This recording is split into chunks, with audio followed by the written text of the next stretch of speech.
They called me a greedy old hag until I reminded them who owns the house. Now they know what a greedy old hag can do. Melissa dropped my wedding album into the trash, the spine bending under the careless weight of her hands. The leather cover landed with a dull thud, followed by the sharper clink of picture frames. My family's smiles, now lying face down against metal. She brushed her palms together, as if she had just gotten rid of something dirty. "You should forget about this junk, Ariel," she said, her voice slow, deliberate, and dripping with the smugness of someone who believes they have already won. "This house belongs to us now." From the doorway, Martin, my only son, leaned casually against the frame, a coffee mug in his hand, wearing that half-smirk he had started wearing more and more often. "Mom, why are you still keeping that big master bedroom all to yourself? You don't have guests. We could turn it into a game room. At least it would be more useful than a space full of your old stuff." I stood there, my hands tightening at my sides, the sting of their words burning deeper than I wanted to admit. This was the home my husband and I had built with our own hands over 40 years ago. Every beam, every shingle, every nail was placed through our sweat and labor. Back then, we worked long hours, lived frugally, and saved every penny until we could buy this plot of land. We spent weekends digging, hammering, painting, laying the floors together, arguing over paint colors, and laughing when we made mistakes. It took years, but eventually we paid off every cent of the mortgage. When the bank sent the final statement marked "paid in full," we framed it and hung it in the hallway. This house was more than wood and walls. It was our story.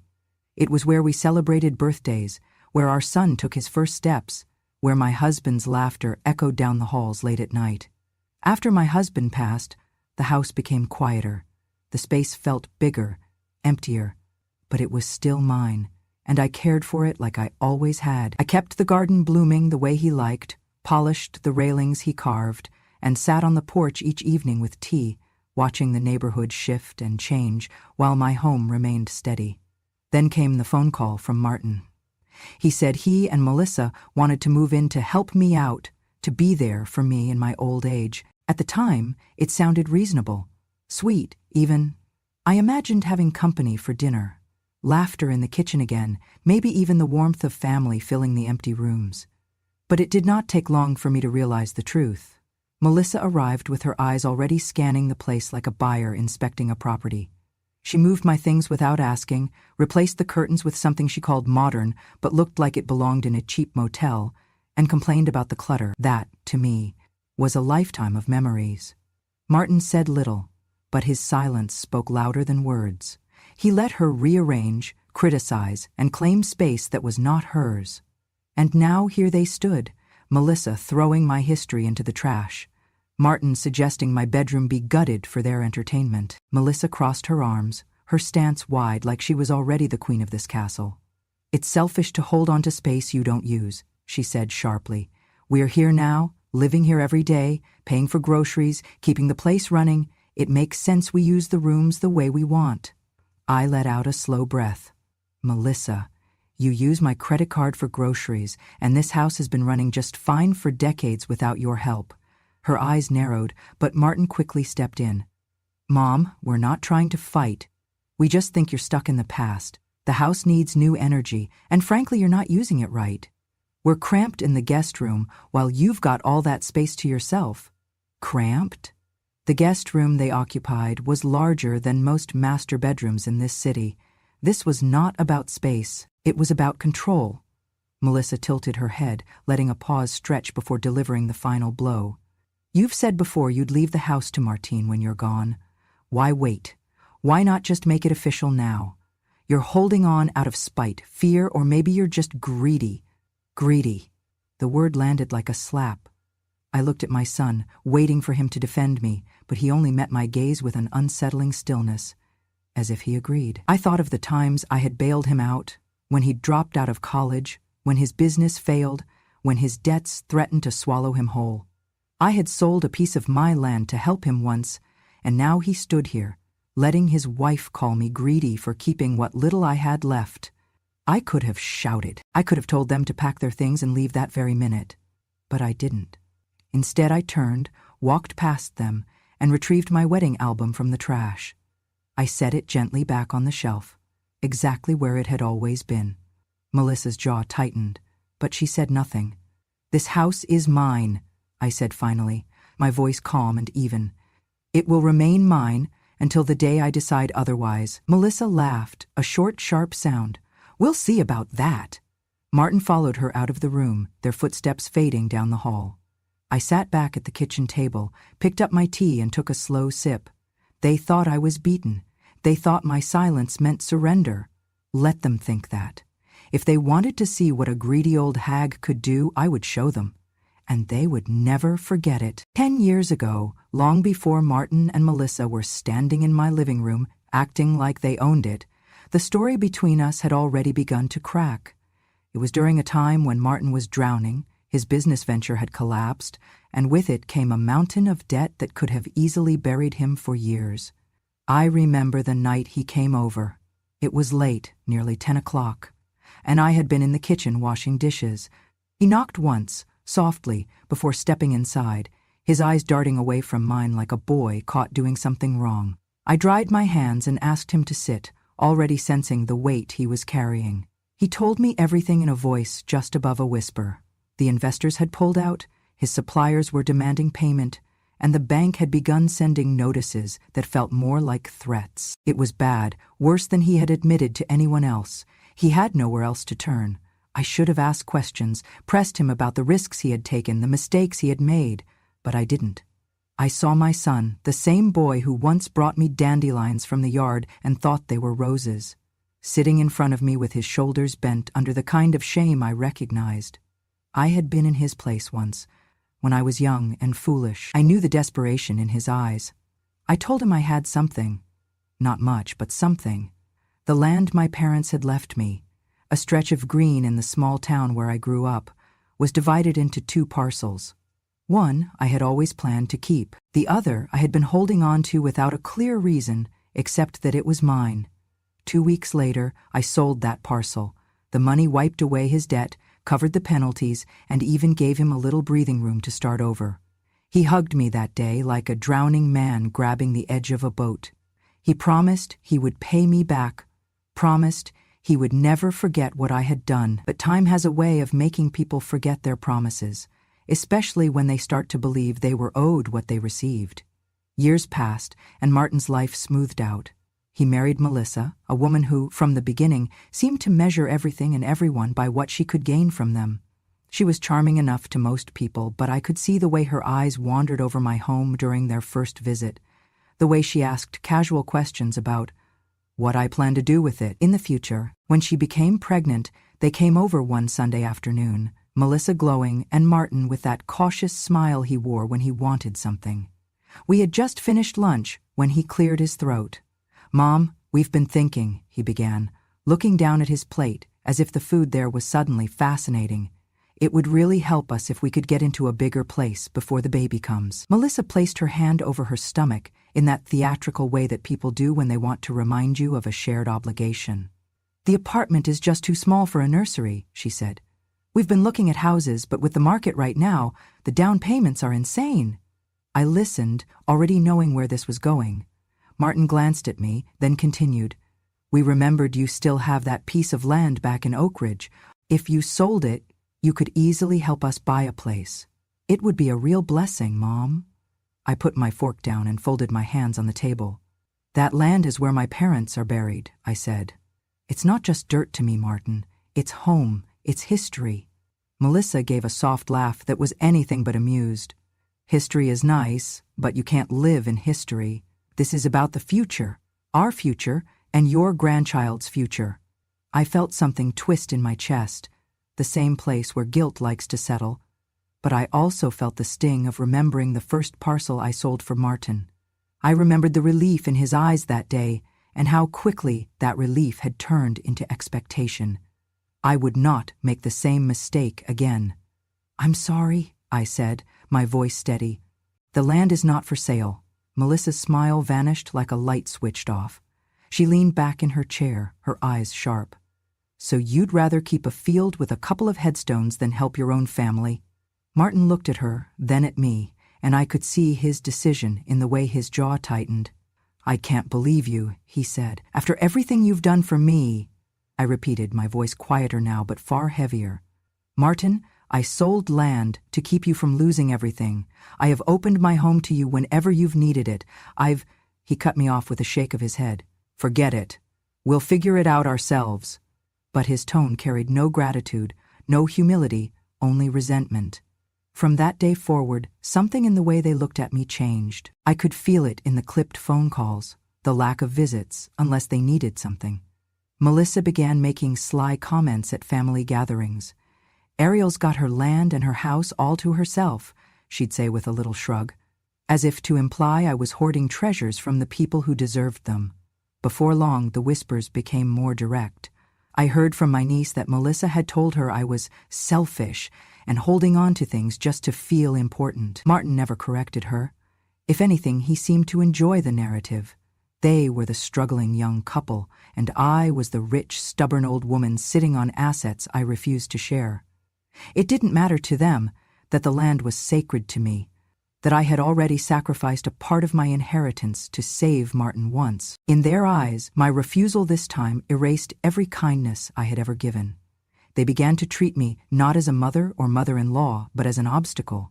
And obstacles, in their world, were things to be removed. Looking back now, I can see that this was the turning point. This was when the idea of my house, my land, my life's work being theirs stopped being a dream and started becoming a plan. They stopped asking and started scheming. I did not know exactly when they would make their move. I only knew that they would. And when they did, I would remember every slight, every whisper, every time they called me a selfish old woman to anyone who would listen.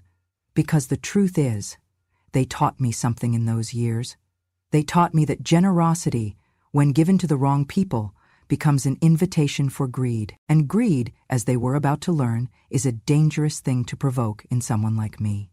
The day they finally pushed me to the edge started out quiet. The kind of Miami morning where the air is warm but still, and the hum of cicadas feels like it has been there forever. I left the house after breakfast to pick up a few groceries. Just bread, milk, and the tea I like that the corner store keeps behind the counter because hardly anyone else drinks it anymore. I was gone no more than an hour. When I came back, the first thing I noticed was the silence. The kind of silence that feels wrong, like the house itself was holding its breath. I walked down the hallway toward my bedroom, my bag of groceries in hand, and stopped. The door to my room was different. A new lock, shiny and silver, glared back at me from the wood where the old brass knob had been. I reached for it, turned it, and found it locked tight. My key, the one I had kept on the same ring for decades, no longer fit. Before I could knock, I heard voices from down the hall. Melissa's voice, clipped and brisk.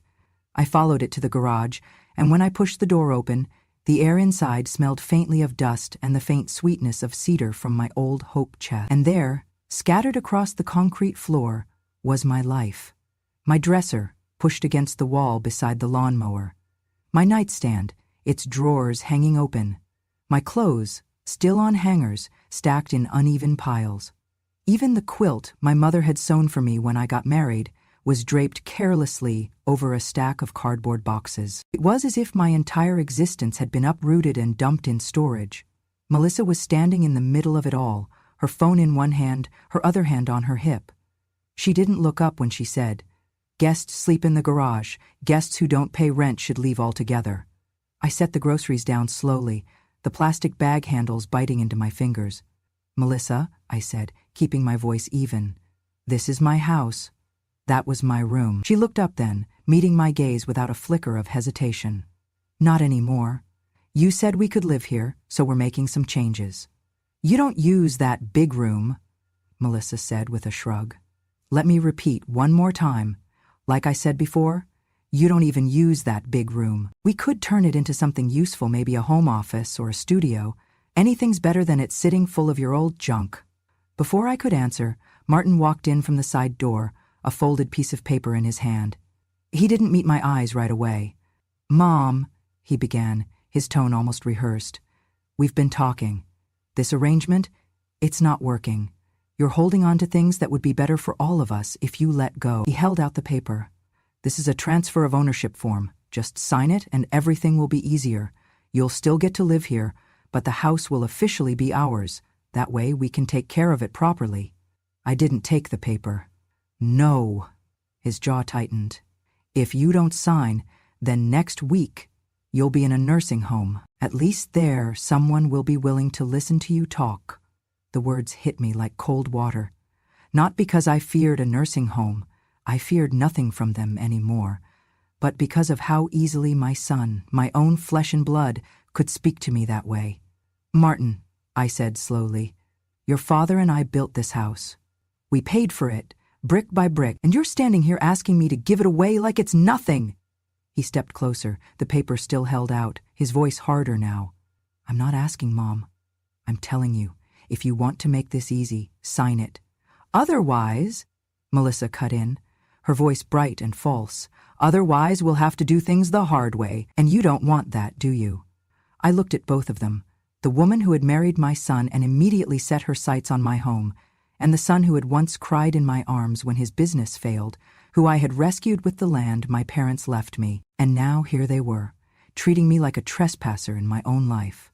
I let the silence stretch, long enough for Melissa to shift her weight and for Martin to glance at her like he was wondering why I wasn't breaking yet. I bent down, picked up my grocery bag, and straightened without touching the paper he still held. "Enjoy the room," I said finally, my tone flat. "You've taken it, after all. But this house, will never be yours." Melissa laughed lightly, like she was humoring a child. "We'll see." Martin lowered the paper, but didn't put it away. His eyes lingered on me, and I could see it in his face. He believed he had all the time in the world to make me bend.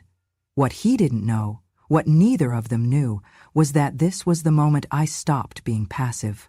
This was the moment I decided that whatever patience I had for them was gone. I turned, walked back into the kitchen, and placed my groceries neatly on the counter. My hands were steady, my breathing calm, but inside me something had shifted into place. They thought they had backed me into a corner. They thought a locked door, a pile of my belongings in the garage, and a piece of paper could make me surrender. They were wrong. And soon they were going to learn just how wrong they were. I did not give them the satisfaction of a fight.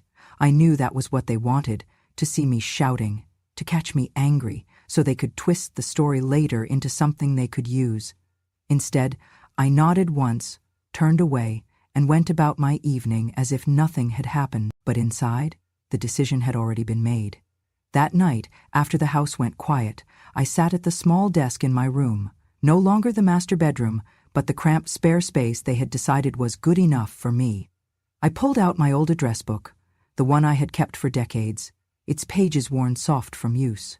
My fingers found the name without hesitation: Frank Miller. Frank had been my late husband's closest friend in the service. The two of them had shared a foxhole in a war neither of them liked to talk about in detail. All I knew was that my husband had once pulled Frank out of the line of fire, saving his life. They had stayed close after they both came home, and though the years and distance had pulled them apart, the bond never broke. I had sent Frank a Christmas card every year since my husband passed. He always called me Ari, just like my husband used to. I picked up the phone and dialed the number written in his neat block handwriting. It rang twice before a warm, steady voice answered. "Ari? Well, I'll be damned. How are you, sweetheart?" I swallowed, keeping my voice even. "Frank, I'm fine, but I need to talk to you about something, serious, and I think you're the only one I can trust with it." There was no hesitation. "You tell me when and where." The next afternoon I met him at a small cafe just outside town. He looked older, silver hair cropped short, a few more lines around his eyes, but there was still something unshakable about him. His handshake was firm, his gaze direct. Over coffee, I told him everything. I didn't dramatize, didn't cry. I laid out the facts. How Martin and Melissa had moved in under the guise of helping me. How they had slowly tried to take control. How they had locked me out of my own bedroom and shoved my belongings into the garage. And how Martin had handed me a fake transfer of ownership form, threatening a nursing home if I didn't sign. By the time I finished, Frank's jaw was tight, his eyes like steel. "Ari," he said slowly, "you know I've done well for myself these past years. I've got property all over the state. But this is different. This is family. And if you're telling me you're ready to hit back, I'll make sure it's done right." I nodded. I don't just want them out of my house, Frank. I want to make sure they can never use my name, my property, or my generosity against me again. I want them to know this is not a game they can win." He smiled, a slow, dangerous smile I remembered from years ago, when he and my husband played cards and Frank was holding a hand nobody else saw coming. "Then here's what we'll do." Within a week, the paperwork was ready. It was not a transfer of ownership to Martin as he had wanted. It was a legitimate sale to Frank, drawn up by one of the best real estate attorneys in Miami. On paper, the house would no longer be mine, at least not in the way my son imagined. But the contract included very specific clauses. First, I would have the right to live in the house for the rest of my life, rent-free, with full control over my own quarters. Second, the new owner, Frank, would have the immediate legal right to remove any person who harassed me, threatened me, or disrupted my life in the home. And third, Frank would retain the right to pursue civil and criminal charges against anyone who defamed me, attempted to illegally claim the property, or caused any damage to it. The language was airtight, crafted so that not even the most creative lawyer could twist it. When I read the final draft, I looked up at Frank. "Are you sure you want to do this? This could get ugly." He shrugged. "Your husband saved my life, Ari. This is nothing compared to that. Besides," he added with a hint of mischief, "I've been looking for an excuse to use my new security team." I signed the papers without hesitation. As soon as the ink was dry, Frank leaned back in his chair. "So, when do you want to tell them?" I shook my head. "Not yet. I want them to think they've won a little longer. It'll make the fall that much harder." Frank chuckled. "You always were the quiet one, dangerous in your own way." Over the next few days I played my part. I stayed polite, even subdued around Martin and Melissa. I let Melissa keep the master bedroom. I ignored Martin's smug glances when he passed me in the hallway. They thought they had me under control, that they had backed me into submission. What they didn't know was that every time they spoke to me like I was a burden, every time Melissa rearranged something or Martin made a remark about "when the house is ours," the noose around their plan was tightening. Frank and I set a date, one they wouldn't see coming. It was timed so that the legal transfer would already be registered, the documents filed, and Frank's authority as the owner would be beyond dispute. When the moment came, it wouldn't just be words or threats. It would be law. And when the law is on your side, you don't have to shout. You just have to open the door. I spent those days waiting not with dread, but with a kind of cold anticipation. For years I had been the one giving land, money, shelter, second chances. Now I was going to take something back, not out of malice, but out of justice. They had taken my kindness for weakness. They were about to learn the difference.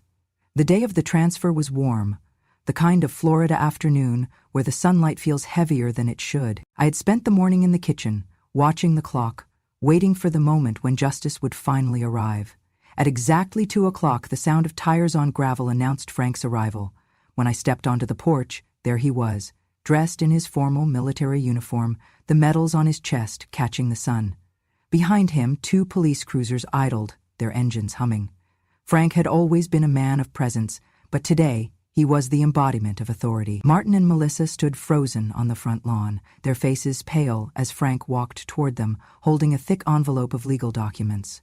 The 2 officers flanked him, their expressions unreadable. Frank stopped in front of Martin, his voice calm but resolute. "You have 48 hours to vacate this property by court order. Ariel stays here for as long as she wishes. This is no longer your house. These officers are here on a civil standby to prevent a breach of the peace while you remove your belongings." Melissa scoffed, but her eyes betrayed her panic. "You can't just—" Frank didn't raise his voice, but the weight in his words silenced her. "I can, and I have the papers to prove it. This property is now under my ownership with a lifetime residency clause for Ariel. Any harassment, trespassing, or threats will be met with immediate legal action. And given your record, you might want to tread carefully." The neighbors had started to gather, drawn by the sight of the cruisers and Frank's uniform. Whispers moved through the crowd like wind in the grass. Martin's jaw tightened as he realized every eye was on him. They had no choice. Martin and Melissa began carrying their belongings to the car. Boxes, suitcases, even a large television they had insisted was theirs, despite me knowing full well it wasn't. With each trip from the house to the car, their humiliation grew. Melissa refused to meet my eyes. Martin avoided looking at anyone at all. When the last box was loaded, they climbed into the car. Before they left the curb, one officer issued a formal trespass warning. If they returned to the property or harassed me again, they could be arrested on the spot. The engine coughed to life and they drove away down the street. I exhaled, thinking maybe, just maybe, that was the last I'd see of them. They did not go far. Just days later, Linda, my neighbor down the street, told me she had seen them moving into a run-down apartment complex only 4 blocks away. They kept their heads down, avoiding the police whenever possible, because they were trying to dodge a suspended sentence from a fraud case in another state. Probation check-ins and a travel restriction kept them tethered to the city, so they holed up 4 blocks away, close enough to watch my porch lights at night. I was wrong. It all made sense. They weren't leaving the area because they couldn't. They were tied here, hiding in plain sight. And as much as I wanted to believe they were gone for good, I knew in my bones they were watching me, waiting. I didn't let on that I knew. Instead, I went about my days quietly, caring for the garden, visiting the small cafe downtown, keeping my routines steady. In the months after they were forced out, I often wondered why they hadn't simply left Miami altogether. The answer became clear. Probation had them tethered to the city, and their suspended sentence meant they had to check in with authorities regularly. They rented a cramped apartment only 4 blocks away, not because they wanted to be close to family, but because it kept me in sight. They weren't neighbors, they were vultures circling, waiting for me to let my guard down. But in the back of my mind, the thought remained, they will come back, and when they do, I'll be ready. The police cars and Frank's uniform had made for a good show that day. But the real victory wasn't in seeing them humiliated. It was in knowing I had legal protection now. They could threaten, they could lurk, but they could not take the one thing they wanted most. I kept my phone close at all times. I installed a new security system, one that sent alerts directly to the local police, and I told myself, over and over, silence isn't weakness, it's waiting for the right moment to strike. For nearly a year, nothing happened. Sometimes I would catch a glimpse of them, Melissa in the corner store, Martin standing outside the pawn shop, but they never approached me. Still, there was something in their faces, a hunger that hadn't been satisfied, and deep down I knew the storm hadn't passed. It was only gathering strength. It was about 6 months after Martin and Melissa were gone when I first heard about Mark. I had known, of course, that their finances were a mess, even before I pushed them out. They had been living on my generosity for months, not because they needed to, but because it was easier than taking responsibility for their own lives. But I never imagined they could sink low enough to do what they did next. The news came from my neighbor, Linda, who has a cousin that works at the county's Department of Children and Families. Linda came over one evening, holding a casserole and looking at me with that kind of careful pity that makes your stomach knot. She said she'd overheard that Martin and Melissa had filed for bankruptcy, that they'd lost whatever little they still owned, and that, in the middle of all that, they'd taken their son, my grandson, 9 years old, and left him at a state-run orphanage. No goodbye, no explanation. They just dropped him off? I asked, my voice flat because I didn't know what else to do with the anger rising in my chest. Linda nodded, her eyes searching mine. Ariel, I'm sorry. I thought you should hear it from me before you heard it from anyone else. That night I barely slept.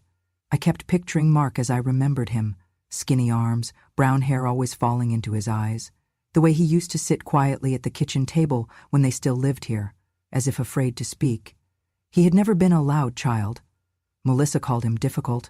Martin said he was too sensitive, but I had seen something else in him, watchfulness, a kind of quiet intelligence that made him seem older than his years. And now they had left him behind like he was nothing. The next morning, I called the county office. The woman who answered listened carefully as I explained who I was. There were forms to fill out, background checks, a home inspection, more red tape than I would have thought possible, but I didn't hesitate for a second. Every step I took was driven by the same thought. Mark would not spend another night thinking no one in the world wanted him. Within 3 weeks, DCF approved a kinship placement, and I was granted temporary guardianship. The adoption paperwork would follow in due course. I drove to the orphanage myself. The building was an old brick structure that smelled faintly of disinfectant and something heavier, Loneliness, maybe. The woman at the desk led me to a small room where Mark was sitting at a table with a worn paperback book. When he looked up and saw me, his face didn't change much. No smile, no frown, just a guarded sort of stillness. "Hi, Mark," I said softly. He nodded once, glancing back down at his book. "Hi." I wanted to hug him, to tell him everything was going to be different now, but I knew better than to rush. Instead, I sat across from him. "I'm here to take you home," I said. "My home. You'll have your own room, your own bed. No one will ever tell you that you don't belong there." His eyes lifted just slightly. "Why?" The question was so small, but it broke something inside me. I leaned forward. "Because you're my grandson, because I love you, and because you deserve better than what you've been given." The drive back was quiet. He stared out the window most of the way, his hands folded in his lap. I didn't push conversation. I remembered the way my husband used to say that trust is like planting a seed. You can't force it to grow by yanking on it. At home, I showed him his room. I also filed for a simple restraining order, listing Mark and me as protected parties, and I updated the security system to notify the precinct directly. It wasn't big, but I had painted it a warm shade of blue and set up a sturdy wooden desk I'd found at a second-hand shop. On the nightstand sat a small lamp shaped like a lighthouse. "It's for when the storms come," I told him. "So you always have a light to follow." The first few weeks were cautious ones. Mark was polite but distant. He ate what I made but never asked for seconds. He did his homework but didn't bring it to me unless I asked. At night, I sometimes heard him moving in his room, pacing quietly like he couldn't settle. So I started with stories. Not lectures, not questions, stories. Over dinner, I told him about his grandfather, about the time he built the back porch with nothing but stubbornness and a borrowed saw, about how he once rescued a stray dog in the middle of a thunderstorm. I told him about when Martin was his age, how he used to race the neighbor kids to the end of the street, how he once broke his arm climbing the old oak tree because he swore he could touch the clouds. Mark listened. At first, I thought maybe he wasn't really paying attention, but then he'd surprise me. One day he asked, "Did Grandpa ever lose at anything?" Another time he said, "Dad used to climb trees? He never told me that." Little by little, the wall between us started to crumble. One Saturday, I found him in the garden, kneeling in the dirt, carefully pulling weeds like I'd shown him the week before. "Figured I'd help," he said, not looking up. Another evening, he brought me a drawing he'd made of the house. It was detailed, right down to the little bird bath in the front yard. I made sure he knew the rules of this house. Kindness first, honesty always, and never walk away from someone you care about. "Those are the rules I try to live by," I told him one night. "I want you to live by them too." He nodded, and though he didn't say much, I could see he understood. By the time summer came, he had begun to smile more. Sometimes I'd catch him humming while he worked on his model airplanes at the desk. We took evening walks together, and he'd tell me bits and pieces about school, about books he liked, about the things that scared him. I never once spoke ill of Martin or Melissa to him. I didn't need to. He already knew more than I wanted him to about the kind of people they were. My job now was not to fill him with anger, but to show him what love looked like, when it was steady, reliable, and real. And for the first time in a long while, this house, my house, felt alive again. Not because it was full of noise or crowded with people, but because the person living here with me finally understood that it was a place where he belonged. What I didn't know then was that the peace we'd built together would soon be tested in a way that would make every quiet lesson, every story, every moment of trust matter more than ever. 1 year to the week since Martin and Melissa were forced out, we were lighting 10 candles. The first birthday Mark would celebrate in a home that felt like his. Tonight we were celebrating Mark's 10th birthday, the first one he'd had here, the first one in years where he wasn't looking over his shoulder. It was a small celebration, just the two of us. The kitchen was warm with the smell of chocolate cake, the frosting smooth and shining under the light. 10 candles flickered in front of him, their flames reflecting in his eyes. He leaned forward, blew them all out in a single breath, and smiled. Really smiled. That alone was worth everything I had done in the past year. We were cutting into the cake when a sound shattered the moment. Knocking, no, pounding, at the front door. heavy, frantic, and unrelenting. I froze for half a second, then set my fork down. "Stay here," I told Mark. "Don't move from this table no matter what." He nodded, sensing the change in my tone. I walked to the door slowly, the pounding growing louder. In the pit of my stomach, I already knew who it was. When I opened the door, the porch light revealed two figures from my past. The past I'd hoped would stay buried. Martin and Melissa. They looked nothing like the people who had strutted through my home a year ago, certain they could take whatever they wanted. Martin's face was gaunt, his hair overgrown, his shirt stained and wrinkled. Melissa's eyes were bloodshot, her makeup smudged, her clothes worn thin.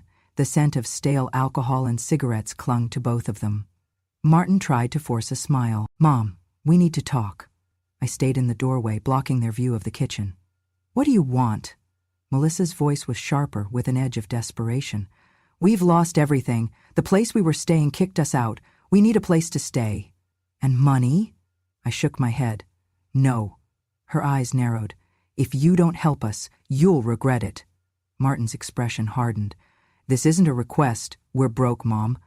And you have more than enough. You're going to help us." "I'm not," I said evenly. "Leave." For a moment, silence hung between us. Then Martin's jaw clenched, and he reached into his jacket. The metallic snap of a folding knife locking into place cut through the night. "You're going to give me the money," he said, his voice low and dangerous. "Or you're going to die right here on your porch." Melissa stepped closer, her hands twitching. "Don't make this harder than it needs to be, Ariel." I didn't move back, but I kept my body angled so they couldn't see past me. "You think threatening me will get you what you want? That's not how this ends." Martin took a step forward. "I'm not leaving without it." That was when I heard it, the faint creak of the kitchen floorboard behind me. Mark. But he didn't come into view. Instead, I caught the soft, deliberate beeps of numbers being dialed. "My parents are threatening to kill my grandmother," I heard him say into the phone, his voice steady.